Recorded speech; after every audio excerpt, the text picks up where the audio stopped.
პარლამენტი კრიპტოაქტივების მომსახურე პროვაიდერებისთვის რეგულირების ჩარჩოს აფართოვებს. ცვლილებები ეროვნული ბანკის შესახებ ორგანულ კანონში პირველი მოსმენით უკვე მიღებულია. მანამდე კი ახალი მარეგულირებელი ჩარჩოს შესახებ საფინანსო საბიუჯეტო კომიტეტზე იმსჯელეს. დეპუტატებს საკითხზე ბევრი კითხვა არ ჰქონიათ, შესაბამისად ეროვნული ბანკის აღმასრულებელმა დირექტორმა ფასბებისთვის ახალი თამაშის წესები მოკლედ განმარტა.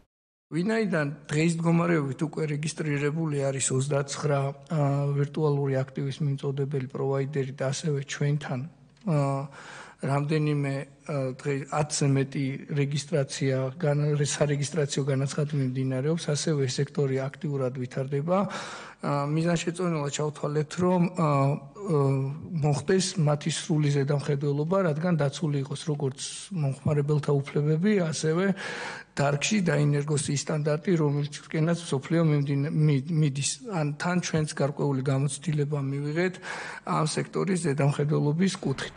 ცვლილებებით ეროვნული ბანკი უფლებამოსილი ხდება ზედამხედველობის ფარგლებში მოითხოვოს და კრიპტოვალუტის მომსახურების მიმწოდებელი ბიზნესისგან ნებისმიერი ინფორმაცია მიიღოს, ასევე დაადგინოს მათთვის საზედამხედველო წესები და მოთხოვნები, მათ შორის მინიმალური საზედამხედველო კაპიტალის ოდენობა. პარლამენტის საფინანსო საბიუჯეტო კომიტეტის თავმჯდომარე პაატა გვიჟინაძე გვიხსნის, რომ ეროვნულმა ბანკმა 2026 წლის 1 სექტემბრამდე ზედამხედველობასთან დაკავშირებულ საკითხებზე შესაბამისი კანონქვემდებარე ნორმატიული აქტების გამოცემა უნდა უზრუნველყოს, რომელიც ძალაში 1 სექტემბრიდან შევა. როგორც მაგალითად მოწდება ფინანსური ინსტიტუტები, ისე შემოწდება კრიპტოვალუტის მომსახურების პროვაიდერები.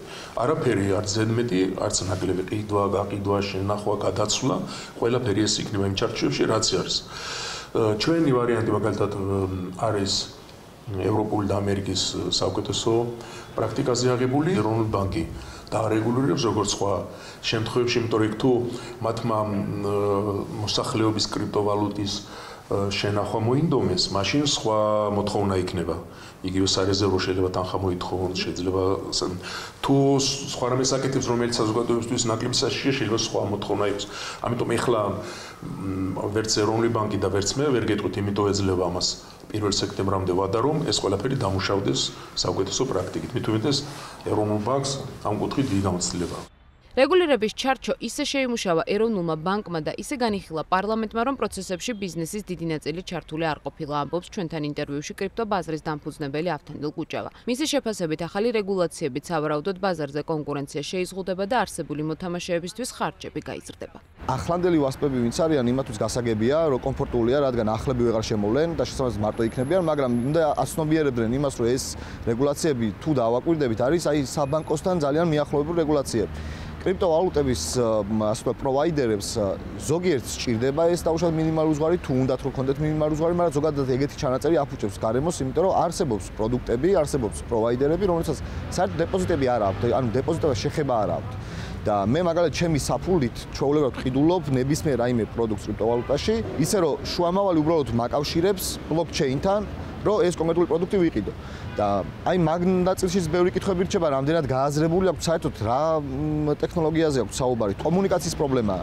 ელემენტარულზე გვაქვს საუბარი. ნებისმიერი გადაწყვეტილება მაგალითად ამერიკის შეერთებულ შტატებში მიიღება იმ ძალიან მკაცრი დისკუსიების, განხილვების, დიდი ხნის მსჯელობის შემდგომ.